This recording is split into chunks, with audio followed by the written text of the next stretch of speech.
जय सियाराम, जय श्री कृष्ण, जय माताजी, ओम नमः शिवाय, सत्यमेव विजित, सिद्धेश्वर महादेवની જય।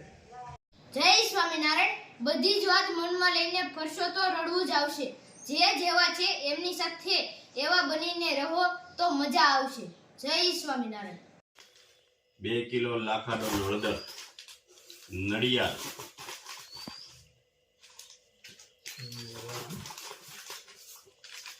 યુકેથી આવ્યા છે નડિયાદ, એમને મગાવેલી છે।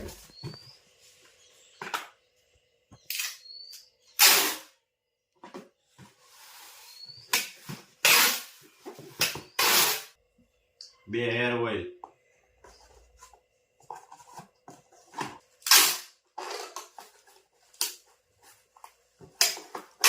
ગોંડલ, સાબુ, નીમ તુલસી,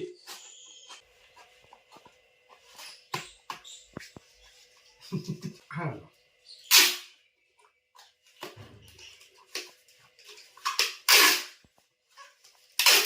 જય સ્વામિનારાયણ। જય સ્વામિનારાયણ। શું બનાવવાનું છે? ઢોકળા, ખાટિયા, ખાટિયા ઢોકળા। કયો કયો લોટ નાખો તમે? ચણાની દાળ, હા ચોખા, હા પછી મગની દાળ હોય, તુવેરની દાળ નખાય થોડી, પણ બહુ ન હોય।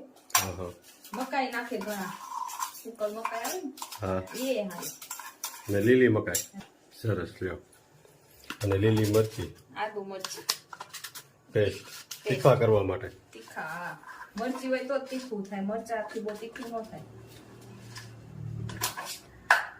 સુપર ઢોકળા ખાટિયા। હજી આને વઘાર કરવાનો છે આપણે। આમાં હજી વઘાર કરવાનો? હા, તેલ મસ્ત બનાવવાના એમ ને? હા તેલનો વઘાર કરવાનો છે ને? હા, વઘારમાં શું શું નાખવાનું છે? રાઈ, ખાલી રાઈ, જીરું નહીં, હા ખમણમાં ખાલી રાઈ જ હોય। હા, રાઈ,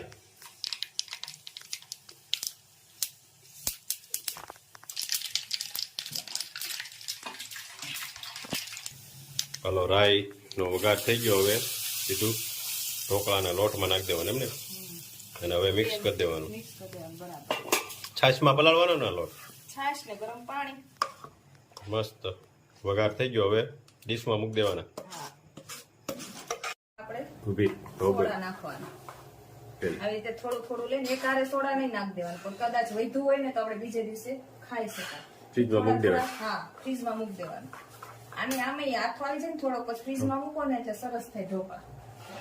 અને બાર ને બાર વધારે ખાટાઈ થઈ જાય, હાથે વધારે આવી જાય। એટલે થોડા થોડા આવી રીતે મિક્સ કરીને સોડા મિક્સ કરતા જવાના અને મૂકતા જવાના, પછી ડીશમાં? એકારે નહીં। હા, હવે લીલી મકાઈ એમાં મિક્સ કરવાની છે। થોડી થોડી થોડી થોડી લીલી મકાઈ, એકારે મિક્સ બધું નહીં કરી દેવાનું। જેમ ડીશમાં મૂકવા હોય એમ।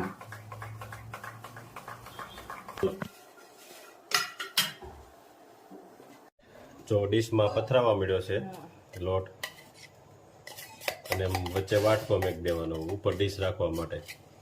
2 ડીશ મુકાઈ જાય હા, એકારે। એકારે 2 ડીશ મુકાય। અને એક વાર લાગે થોડી, આ ડબલ હોય ને તો જલ્દી થાય। ઓહો, આવી રીતે આમ અંદર મૂકી દેવાનું બાફા। બાપા ઢોકળિયામાં મૂકી દીધું છે બાપા। હવે મસ્ત સરસ મજાના હવે ઢોકળા થઈ જશે તૈયાર। જય સ્વામિનારાયણ। જય સ્વામિનારાયણ। પ્રયાગના મિત્ર આવ્યા છે। શું બનાવવાનું છે તમારે? પ્રોજેક્ટ શેનો પ્રોજેક્ટ બનાવવાનો? એક બનાવવાનો બાકી છે, એ વિચારી કયો બનાવવો આપણે। હા હા, અને આ શું બનાવ્યું તમે? આ 7 વારના નામ હા, પણ સંસ્કૃતમાં। સંસ્કૃતમાં? હા પછી નિશાળે મૂકવાનું છે? હા। સરસ બનાવ્યું છે લ્યો તણીએ। હવે શું વિચાર્યું છે તમે? હવે સ્ટીમ એન્જિન બનાવવાનું વિચાર્યું છે, હવે જોઈએ છીએ આગળ। આગળ હા બની જાય ને? હા, બની જાય। સરસ। હા, એટલે એમાં શું શું વસ્તુ જોહે? ઇન્જેક્શન, હા. ફાયર, ગેસ, બેરિંગ અને એક મોટર। હા, આપણે મોટર કઈ? આપણે પાણી ખેંચવાની મોટર લઈ જવી પડશે? ના ઓલી ખાલી કેવડી થઈ? આવડે નહીં। એટલામાં બની જાય? હા નકર મેં તો આ ઘેરેથી લેતા જજો મોટી। હે? 1200 એમ્પિયર ની હાલે, 1200 પાવર વિદ્યુત ઉત્પન્ન કરે ઈ। હા હા, એવડી હાલ છે એમ ને? હા, સરસ લ્યો। પછી સ્કૂલે લઈ જવાનું છે, પછી બધા પ્રોજેક્ટ બનાવતા હશે ને છોકરાઓ, પછી નંબર આપવાના છે. અને પ્રોજેક્ટ બની જાય એટલે પાછો બતાવજો અમને કેવો બને છે. ત્રણેય મિત્ર ભેગા થઈને, કેમ પ્રિયાગ? સરસ લ્યો, અક્ષરે બહુ સરસ કર્યા છે. બધાને જય સ્વામિનારાયણ. તલનું તેલ, કાચી ઘાણીનું ઔષધિ, લીલી ઔષધિ, લીમડો, હળવો લીમડો, મીઠો લીમડો, મહેંદીના પાન,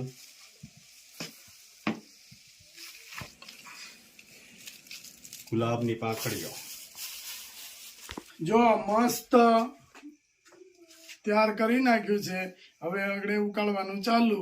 અને ગુલાબની પાંખડીયું બધી જાતની ઔષધિ કે જે આપણે 56 જાતની ઔષધિ કહીએ છીએ, એ 56 જાતની ઔષધિ, માથે ગુલાબના ફૂલ, બરાબર, સૂકા અને તાજા મસ્ત રીતે છે. હવે હમણાં ઉકાળવાનું ચાલુ. જોઈ જુઓ, આવી રીતે હલાવી નાખવાનું. અને તલનું તેલ કે જે આપણે ઓરિજિનલ જ વાપરીએ છીએ, કાચી ઘાણીનું, કાચી ઘાણી, ફિલ્ટર વાળું નહીં. આપણે પીસાઈએ છીએ, ફિલ્ટર વાળું નહીં, કાચી ઘાણીનું તેલ જ. અને હવે આપણે એને શરૂ કરી દેવાનું, ઉકાળવાનું. ચાલો, એટલે ટાઈમ જ નહોતો રહેતો. એટલે આ ફેરે અત્યારે આપણે રાતનો કાર્યક્રમ રાખ્યો ને, એટલે ટાઈમ રહ્યો બતાવી એમ. નકર તો બધી દોડા દોડી એટલી બધી હોય, પાર્સલ એટલા હોય પાછા. અને અત્યારે આ 2-3 દિવસ તો તેલ ફૂટી ગયું છે. બધા ઓર્ડર ભેગા જ કર્યા છે. જેટલા ઓર્ડર આવે એટલા ભેગા. હા, કાલે ઠરીને કમ્પ્લીટ થાય ત્યાં બીજું થાય બનાવવાનું. ચાલુ રહેશે. જોડાભાઈ ના અડદિયા આમ બનતા હોય, હજી આખીમાં આપણું તેલ આમ બને. જો આ તેલ ઉકળે છે, તેલ આમ બનવું જોઈએ. આ ઓરિજિનલ તલનું તેલ હોય ને એમાંથી ના વળે. કોઈ ખાધું હોય કે ઘરે લાવ્યા હોય તલનું તેલ, એને ખ્યાલ જ હોય કે તલના તેલમાં ગમે એ વસ્તુ તમે તળો ને એટલે ફીણા વળે, બરાબર. એ ઓરિજિનલ તલનું તેલ. બાકી તો અત્યારે જેમ ભાવે એમ ધબધબાટી બોલે છે, પણ આપણે એ વસ્તુ નથી કરવી. પરમાત્મા આવી અને જે મનુષ્ય આત્માઓને 2 આંખો તો છે ને બધાને 2 આંખો, 2 આંખો તો આપણે બધાને છે, પણ ત્રીજી આંખ એ શેની નિશાની છે? ત્રીજી આંખ છે જ્ઞાનનું નેત્ર, જે આજે બધાનું બંધ થઈ ગયું છે. એ પરમાત્મા ખુદ આવીને મનુષ્ય આત્માઓને જ્ઞાનનું ત્રીજું નેત્ર આપે છે. જે જ્ઞાનના દિવ્ય બુદ્ધિના નેત્રથી આપણે ખુદને ઓળખી શકીએ છીએ, એ પરમાત્માને ઓળખી શકીએ છીએ, એની પાસેથી સર્વ પ્રાપ્તિ કરી શકીએ છીએ, ત્રણેય કાળ સૃષ્ટિના આદિ મધ્ય અંતને જાણી શકીએ છીએ, ત્રણેય લોકને સમજી શકીએ છીએ. આ બધું જ્ઞાન પરમાત્મા શિવ આપણને ત્રીજું નેત્ર આપે છે, દિવ્ય બુદ્ધિનું નેત્ર, જે બુદ્ધિથી આપણને બધું સમજાય છે. તો આ આંખ કોણ આપી શકે? એક પરમાત્મા શિવ આપી શકે છે. માટે શિવલિંગ પર એક આંખ બતાવવામાં આવે છે, જે જ્ઞાનનું ત્રીજું નેત્ર બતાવે છે. ત્યાર પછી શિવ પર શું ચડાવવામાં આવે? બીજું શું ચડાવીએ આપણે? જળ ચડાવીએ, દૂધની લોટી ચડાવી આવીએ, હે ને? હવે દૂધની લોટી આપણે ચડાવી દઈએ છીએ. શું કામ? દૂધ શું કામ ચડાવીએ છીએ આપણે? કારણ કે દૂધની અંદર ખૂબ પૌષ્ટિકતા હોય છે. આપણે દવાખાને બીમાર પડીએ, ડોક્ટર પાસે જઈએ એટલે ડોક્ટર શું કહે? દૂધ પીજો. કારણ કે દૂધ છે ને સંપૂર્ણ આહાર, પૌષ્ટિક ખોરાક છે.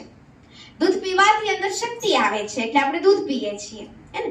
પણ જ્યારે આપણે ભગવાનને દૂધની લોટી તો ચડાવી આવીએ છીએ, પણ સાથે સાથે આજે શરીરને તંદુરસ્તી માટે દૂધ પી લઈએ છીએ. પણ આજે મન જ કમજોર હોય તો મનને કેમ શક્તિશાળી બનાવવું, હે ને? તો દૂધ ચડાવતા ચડાવતા યાદ રાખવાનું છે કે આપણે ભગવાન આગળથી શક્તિ લેવાની છે. કઈ શક્તિ? આપણા મનોબળને વધારવાની શક્તિ.